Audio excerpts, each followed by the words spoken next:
hỡi đồng bào cả nước, tất cả mọi người đều sinh ra có quyền bình đẳng, tạo hóa cho họ những quyền không ai có thể xâm phạm được.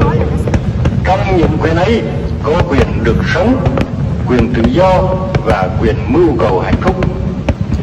Lời bất hủ ấy ở trong bản tuyên ngôn độc lập năm 1776 của nước Mỹ. Suy rộng ra, câu ấy có ý nghĩa là tất cả các dân tộc trên thế giới đều sinh ra bình đẳng. Dân tộc nào cũng có quyền sống, quyền sung sướng.